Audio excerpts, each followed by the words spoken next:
አዲስ ዓመት አዲስ ነገር ከሌለው ምኑን አዲስ ዓመት ሆነ? ሁልጊዜም እንደምንለው ከደንበኞቻችን የምንፈልገው እርካታን ብቻ ነው እንላለን። ለአዲሱ ዓመት ደግሞ ከእርካታ ጋር ታላቅ ደስታን ጨመርንበት። ሽልማት እንደ ሁልጊዜው የወደዱትን አዘው ከወዳጆቹና ከቤተሰቦ ጋር ውብ ጊዜን እያሳለፉ 250 ድርሃምና ከዛ በላይ ተጠቃሚ ሲሆኑ የዕጣው ተሳታፊ ይሆናሉ። ኩፖኑ ላይ ስምና አድራሻውን ሞልተው በተቀመጠው ሳጥን ውስጥ ይከታሉ። ኦንላይን ለምታዙ ደንበኞቻችን ትዕዛዙ ከ250ና ከዛ በላይ ከሆነ ኩፖን አብረን የምንልክ ሲሆን ሞልተው በዱከም ሬስቶራንት በሚገኘው ሳጥን ማስገባቱን አይዘንጉ። ዕጣው የሚወጣው የአይፎን 17 ፕሮማክሱ ኦገስት 8 ሲሆን BYD ሶንግ ፕላስ ብራንድ ኒው መኪና ደግሞ ሴፕቴምበር 12 ይሆናል። የዱባይ ኢኮኖሚ ዲፓርትመንት ፍቃድ የሰጠው የመንግሥት አካል በተገኘበት ዕጣው የሚወጣ ሲሆን በዱከም የሶሻል ሚዲያ ገጾች ላይ በቀጥታ የሚተላለፍ ይሆናል። አይተው ነክተው ዳሰው የመጀመሪያውን ሰልፊ ተነስተው ዕድልዎን ያሳምሩ። በዕጣው ተሳታፊ ለመሆን 250 ድርሃም ወይም ከዚያ በላይ ተጠቃሚ መሆን፣ ለእያንዳንዱ 250 ድርሃም አንድ ኩፖን ይቀበሉ። የኩፖን ብዛት ገደብ የለውም። ብዙ ሲጠቀሙ ብዙ ዕድል ያገኛሉ። ሕግና ደንቦች ተፈጻሚ ይሆናሉ። ምግብ በልተው መኪና የሚሸለሙ ከሆነ ከዱከም ውጭ የት ይመገባሉ? ለሁሉም ውድ ደንበኞቻችን መልካም ዕድል እንመኛለን። ዱካም ዱባይ።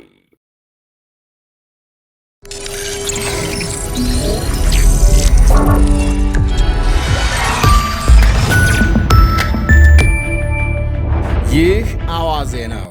የሰዓቱን ዋና ዋና ጉዳዮች እንመለከታለን። በላይ በቀለ ነኝ። አሜሪካም ከኤርትራ ጋር ምንም አይነት የድብቅ ስምምነት አልደረስኩም አለች።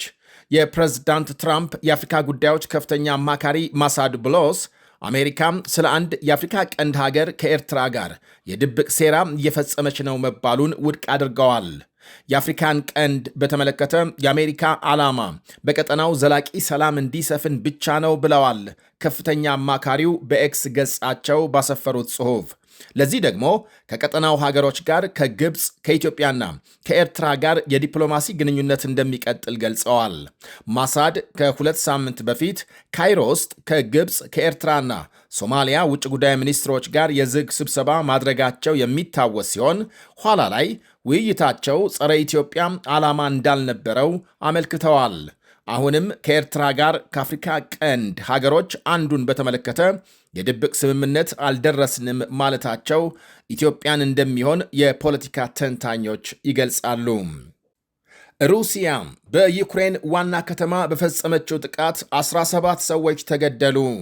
ሩሲያ በዩክሬን ላይ በባሊስቲክ ሚሳይሎችና በድሮኖች ጥቃት የፈጸመች ሲሆን በዚህም 17 ሰዎች ሲገደሉ ቢያንስ ከ20 በላይ ቆስለዋል። ይሄ ጥቃት በዚህ ዓመት በኪቭ ከተፈጸሙትና እጅግ ገዳይ ከሆኑ ጥቃቶች አንዱ እንደሆነ ተገልጧል። እኩለ ሌሊት የጀመረውን የጥቃት ማዕበል ተከትሎ የኪቭ ወታደራዊ አስተዳደር ኃላፊ ጠላት አሁንም በድጋሜ በኪቭ ከፍተኛ ጥቃት እያደረሰ ነው ብለዋል። ማዕበል መሰል የባሊስቲክ ሚሳኤል ጥቃቶች በከተማውና በዙሪያው በሚገኙ አካባቢዎች ሲፈጸሙ የአየር ጥቃት ማስጠንቀቂያ ደውሎች ሲሰሙ አድረዋል። የመኖሪያ ቤቶችና የቁሳቁስ ማከማቻ መጋዘኖችም ወድመዋል። የሩሲያ የመከላከያ ሚኒስቴር በኪቭና በአካባቢው የሎጂስቲክስ ማዕከላትና የቁሳቁስ ማቅረቢያ ቦታዎች ላይ ጥቃት መፈጸሙን ገልጧል። በተጨማሪም በጥቁር ባህር አቅራቢያ በሚገኘው የኦዴሳ ወደብ የጦር መሳሪያዎችንና ወታደራዊ ቁሳቁሶችን ሲያጓጉዙ የነበሩ 3 የጭነት መርከቦች መምታቱን አስታውቋል። የኪቭ ከንቲባ ሺታሊ ክሊችኮ ከጥቃቱ በኋላም በሕንፃዎች ፍርስራሽ ስር ሰዎች ተቀብረው ሊሆኑ ይችላሉ የሚል ስጋት እንዳላቸው ገልጸዋል። የኪቭ ወታደራዊ አስተዳደር ጠላት አሁንም በድጋሜ ሆን ብሎ በሲቪሎችና በሲቪል መሠረተ ልማቶች ላይ ጥቃት እያደረሰ ነው ብሏል። ሩሲያ በቅርብ ሳምንታት በኪቭ ላይ የምታደርሰውን ድብደባ ያጠናከረች ሲሆን ዩክሬንን በበኩሏ በሩሲያ የኤሌክትሪክ ማመንጫዎችን ጨምሮ በሲቪል መሠረተ ልማቶች ላይ የምታደርሰውን ጥቃት አጠናክራለች። ዩክሬን ዋይልድ ቤሪስ በተሰኘው የሩሲያ ግዙፍ ኩባንያ መጋዘኖች ላይ ተደጋጋሚ ጥቃት ፈጽማለች። ትላንት ጠዋት ሞስኮ በሚገኝ መጋዘን ላይ በተፈጸመው ጥቃት 5 ሰዎች ሲገደሉ 10 ሰዎች መቁሰላቸው ይታወቃል። ከዚያ አንድ ቀን ቀደም ብሎ በደቡባዊ የሩሲያ የባህር ዳርቻ በተፈጸመ የድሮን ጥቃት 7 ሰዎች መገደላቸውንና 58 ሰዎች መጎዳታቸውን የሩሲያ ባለሥልጣናት ገልጸዋል። በሌላ በኩል ዩክሬን በኬርሰን አንድ ሰው በድሮን ሲታደን የሚያሳይ ቪዲዮ ይፋ ከሆነ በኋላ ቁጣዋን የገለጸች ሲሆን ድርጊቱ ሆን ተብሎ በሰላማዊ ሰዎች ላይ የተፈጸመ ማሰቃየት ነው ስትል አውግዛለች። ዩክሬን ከሩሲያ የሚቃጣባትን የባሊስቲክ ሚሳኤል ጥቃቶች ለመከላከል አሜሪካ ሰራሽ የሆኑ ተጨማሪ የፓትሪየት ሚሳኤል መከላከያዎችን እንዲያቀርቡላት አጋሮቿን ጠይቃለች። የአሜሪካው ፕሬዝዳንት ዶናልድ ትራምፕ አሜሪካም ከኢራን ጋር ንግግር እያደረገች መሆኑንና የሆርሙዝ መተላለፊያ እንደሚከፈት ገለጹ። ፕሬዝዳንቱ አክለውም በሁለቱ ሀገሮች መካከል የሚደረገው ድርድር ካልተሳካ ኢራን ከባድ ወታደራዊ ጥቃት ይደርስባታል ሲሉ አስጠንቅቀዋል። አሜሪካም ከሁለተኛው የዓለም ጦርነት ወዲህ እጅግ ግዙፍ የሆነ ጥቃት ለማድረስ ተዘጋጅታ እንደነበር የጠቆሙት ትራምፕ የኢራን ባለሥልጣናት በስልክ ደውለው እባካችሁ እንነጋገር በማለታቸው ጥቃቱ መገታቱን ተናግረዋል። የሆርሙዝ ሰርጥ በጣም በቅርቡ ይከፈታል፣ ካልሆነ ግን ከባድ ምት ይደርስባቸዋል፣ ከዚያ በኋላም በራሳቸው ጊዜ ይከፍታሉ ብለዋል። ኢራን በጭራሽ የኒኩሌር ጦር መሳሪያ አትታጠቅም ያሉት ፕሬዝዳንቱ ይህን የሚያረጋግጥ ሕጋዊ ዋስትና በማንኛውም ስምምነት ውስጥ መካተት እንዳለበት ገልጸዋል። በሁለቱ ወገኖች መካከል በጣም ጥሩ ውይይት እየተካሄደ መሆኑን ትራምፕ ቢናገሩም የኢራን መንግስት ግን ከአሜሪካ ጋር ቀጥተኛ ድርድር ማድረጉን አሁንም አስተባብሏል። ፕሬዝዳንት ትራምፕ በማጠቃለያቸው ኢራናውያን ስምምነት ይፈልጋሉ፣ ስምምነት ካላደረጉ ግን ለነሱ በጣም አሳዛኝ ይሆናል ሲሉ አክለዋል። ይህ በእንዲህ እንዳለ በአሜሪካ ፕሬዝዳንት የጎልፍ መጫወቻ ሜዳ አቅራቢያ አንድ ታጣቂ በቁጥጥር ስር ውሏል። ፕሬዝዳንት ዶናልድ ትራምፕ ካሊፎርኒያ በሚገኘው የጎልፍ ሜዳቸው ለሚካሄደው የገንዘብ ማሰባሰቢያ እራት ግብዣ ከመድረሳቸው አስቀድሞ በስፍራው መሳሪያ የታጠቀ ግለሰብ በቁጥጥር ስር መዋሉን የካሊፎርኒያ ባለሥልጣናት ገልጸዋል። ተጠርጣሪው ዕድሜው 38 ጃኒን ጆን ታኢሌ የተባለ የዳውኒ ከተማ ነዋሪ ነው ተብሏል። ግለሰቡ በስፍራው እየተዘዋወረ ፎቶና ቪዲዮ ሲያነሳ እንዲሁም የደህንነት ቅድመ ዝግጅቶችን ሲያደርግ እንደነበር ተገልጿል። በኪሱና በጎልፍ ሜዳ በቆመው ተሽከርካሪ ውስጥ ሌላ ጦር መሳሪያና በርካታ ጥይቶች ተገኝተዋል።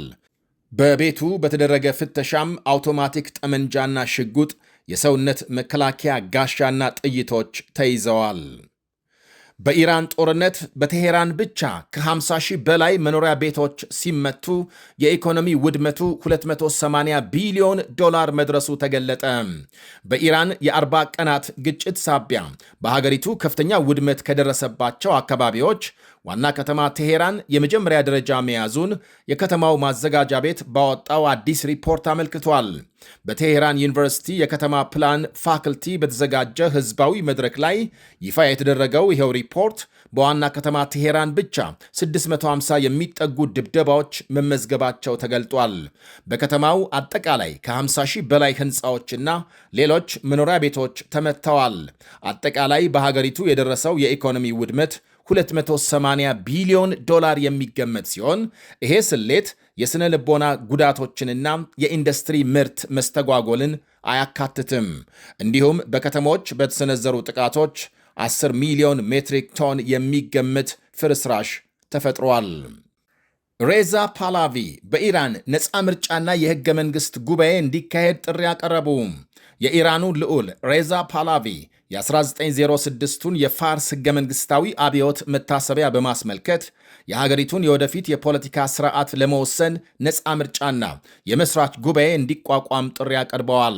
ልዑል ፓላቪ የ1906ቱ አብዮት ዘመናዊ ፍርድ ቤቶችን፣ ተጠያቂነት ያለው መንግስትና የኢኮኖሚ ማሻሻያዎችን ለማስገኘት መንገድ መክፈቱን ገልጸዋል። እነዚህ ግቦች በኋላም በሁለቱ የፓላቪ ንጉሶች ዘመን በብሔራዊ ተቋማትና መሠረተ ልማቶች ግንባታ አማካኝነት መሳካታቸውን ጠቁመዋል። በስደት ላይ የሚገኙት ልዑሉ ያቀረቡት የሽግግር ዕቅድ በሕዝብና በሕግ የበላይነት እንዲሁም ደግሞ ኢራናውያን በምርጫ አማካኝነት የወደፊት ዕጣ ፈንታቸውን በማንኛውም መልኩ እንዲወስኑ በመፍቀድ ላይ ያተኮረ ነው። የኔ የሽግግር መሪ ዕቅድ በነፃ ምርጫ፣ በሕዝብ ድምፅ የበላይነትና የሀገሪቱን የወደፊት ሁኔታ የሚወስን መስራች ጉባኤ በመመስረት ላይ ያተኮረ ነው ብለዋል። ሃይማኖትና መንግስት ሙሉ በሙሉ መለያየት እንዳለባቸው የተናገሩት ፓላቪ አሁን ያለው የእስልምና ሪፐብሊክ የቄሶች አስተዳደር የፋርስ ሕገ መንግሥታዊ አብዮት መሠረታዊ መርሆች ተቃራኒ እንደሆነ ተችተዋል። የ1906ቱ አብዮት በኢራን ታሪክ ውስጥ የመጀመሪያውን ሕገ መንግሥትና የፓርላማ ሥርዓት ያስገኘ ትልቅ ኩነት ነው ብለዋል። ልዑል ሬዛ ፓላቪ ይሄ አብዮት የዘመናዊቷ ኢራን መሠረት እንደሆነ ያምናሉ።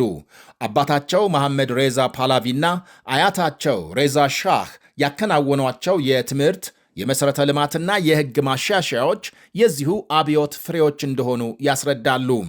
መስራች ጉባኤው በሕዝብ የተመረጡ ተወካዮች የሚሰበሰቡበት ሲሆን ዋና ተግባሩም የኢራንን አዲስ ሕገ መንግሥት ማዘጋጀት ነው። ልዑሉ በግላቸው የዘውድ ስርዓቱን የመመለስ ወይም የሪፐብሊክ ስርዓት የመመስረት ፍላጎት እንዳላቸው ከማስገደድ ይልቅ የኢራን ሕዝብ በነፃ ምርጫ ራሱ እንዲወስን መተው አለበት የሚል አቋም አላቸው። ይህ አዋዜ ነው። አዲስ ዓመት አዲስ ነገር ከሌለው ምኑን አዲስ ዓመት ሆነ? ሁልጊዜም እንደምንለው ከደንበኞቻችን የምንፈልገው እርካታን ብቻ ነው እንላለን። ለአዲሱ ዓመት ደግሞ ከእርካታ ጋር ታላቅ ደስታን ጨመርንበት። ሽልማት እንደ ሁልጊዜው የወደዱትን አዘው ከወዳጆቹና ከቤተሰቦ ጋር ውብ ጊዜን እያሳለፉ 250 ድርሃምና ከዛ በላይ ተጠቃሚ ሲሆኑ የዕጣው ተሳታፊ ይሆናሉ። ኩፖኑ ላይ ስምና አድራሻውን ሞልተው በተቀመጠው ሳጥን ውስጥ ይከታሉ። ኦንላይን ለምታዙ ደንበኞቻችን ትዕዛዙ ከ250ና ከዛ በላይ ከሆነ ኩፖን አብረን የምንልክ ሲሆን ሞልተው በዱከም ሬስቶራንት በሚገኘው ሳጥን ማስገባቱን አይዘንጉ።